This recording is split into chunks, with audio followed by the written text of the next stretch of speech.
Ensuite, eh ben, il va falloir qu'on dessine la vasque, hein. Donc, ce qu'on va faire, c'est se mettre tout simplement, par exemple, sur la vue avant. Voilà. Donc, je vais remettre un petit peu du AutoCAD au milieu, ici. L'idée c'est que sur AutoCAD, quand j'ai deux cercles, si j'ai envie de faire une ligne qui est tangente à un cercle et tangente à l'autre, j'ai ce qu'on appelle les tangentes différées. Donc, si je lance la commande ligne, je peux faire CTRL-clic droit, tangente, et à nouveau, CTRL-clic droit, tangente.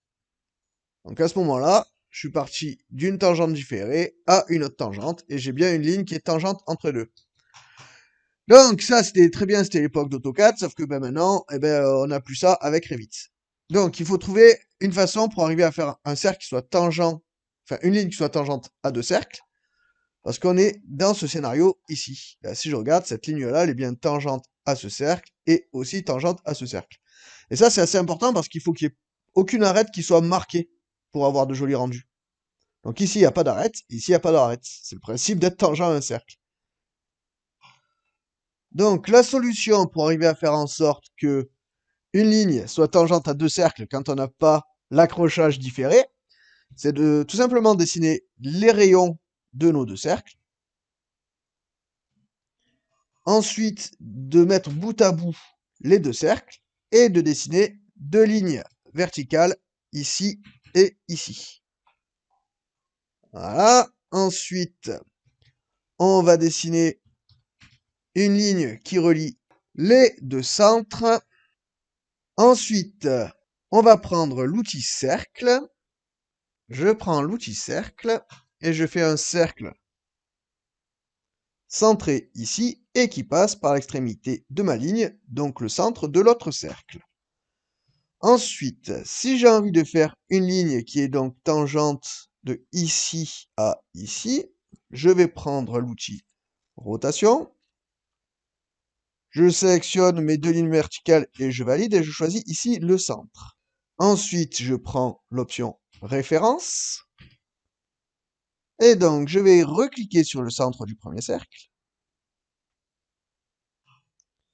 Puis, à l'intersection entre ma ligne verticale et mon cercle rouge.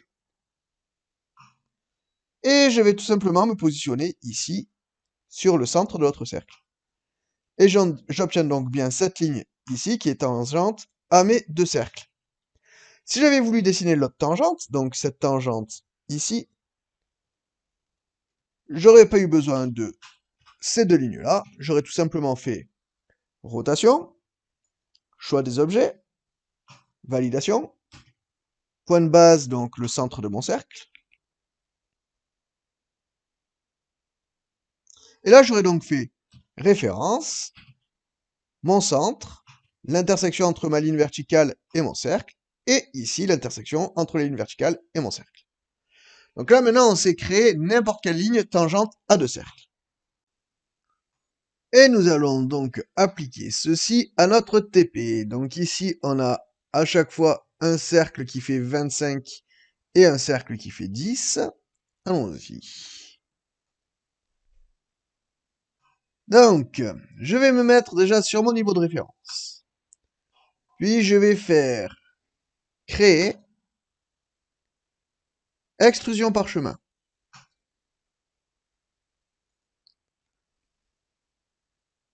Ensuite, je vais faire sélectionner la trajectoire. Ici, je vais faire choisir les bords 3D.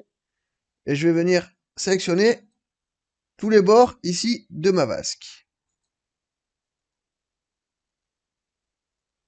Et je valide. Ensuite, ici, on va faire modifier le profil.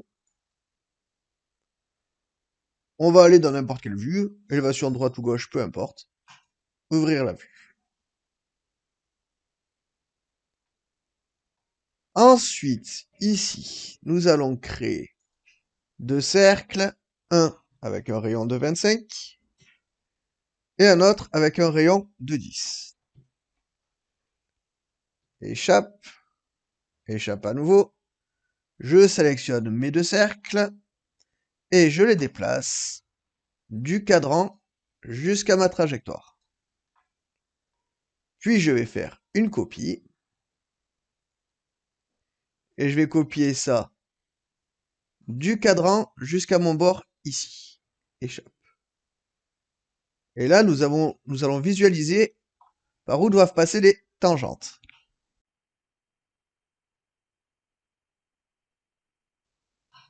Et c'est parti. Donc, je vais dessiner déjà ma première ligne qui va aller du centre de mon cercle ici jusqu'au cadran pour mon premier rayon. Ensuite, je vais prendre la distance du centre ici jusqu'à là. J'ai donc 10 unités.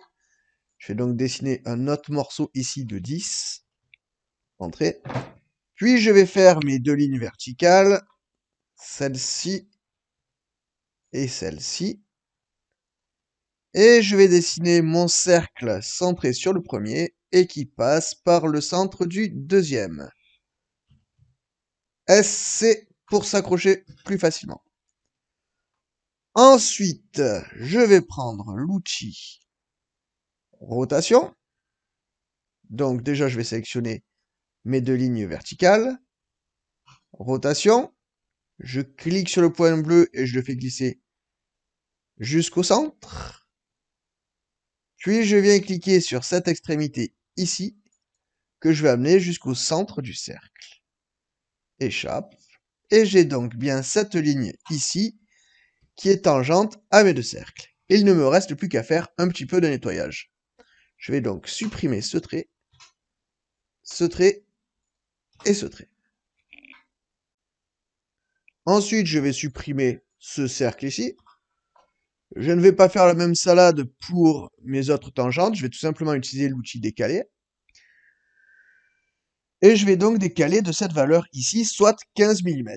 Je vais donc prendre l'outil décaler. Je vais rentrer ici numérique et la valeur de décalage, soit 15. Je fais bien attention ici, copier soit coché. Et je vais tout simplement faire un décalage de ma ligne. Échappe. Puis nous terminons notre esquisse. Donc moi j'ai besoin d'une ligne qui va de là à là. Fermé. Pareil ici, de là à là. Échappe à chaque fois. Ensuite, cet élément ici, je peux venir le faire glisser directement jusque là. Je suis bien accroché en tangente. Pareil pour celui-ci. Ensuite, je vais scinder. Donc je prends l'outil scinder et je vais scinder ce cercle ici, celui-ci ici, celui-ci ici et celui-ci ici. Et ensuite, je n'aurai plus qu'à ajuster et prolonger. Donc je prends cet élément ici et je vais donc cliquer sur ma ligne et mon cercle. Sur ma ligne et mon cercle. On clique à chaque fois sur l'élément qu'on va garder et non pas celui qu'on va supprimer. Pareil pour ici. Donc entre la ligne et le cercle. Entre la ligne et le cercle. Ici. Et pareil pour en bas. Donc je garde cet élément et cet élément. Je garde cet élément et cet élément. Je garde cet élément et cet élément. Et pareil pour ici. Cette ligne et cet arc. Et pour terminer, je valide en cliquant sur le check vert. Donc là, je viens de valider mon esquisse. Et maintenant, je vais valider mon solide en cliquant à nouveau sur terminer le mode de modification. Maintenant, je vais regarder ce que ça donne en 3D. Et j'ai une vasque qui est absolument magnifique. Donc, je vais retourner sur mon niveau de référence. Je vais sélectionner ma vasque.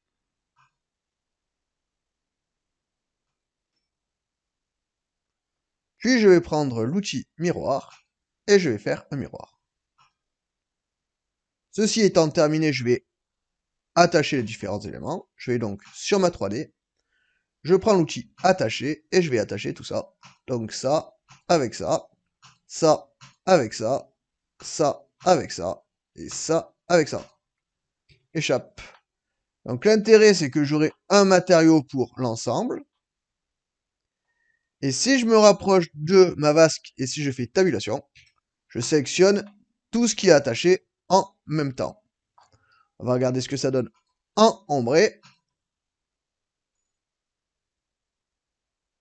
Et voilà.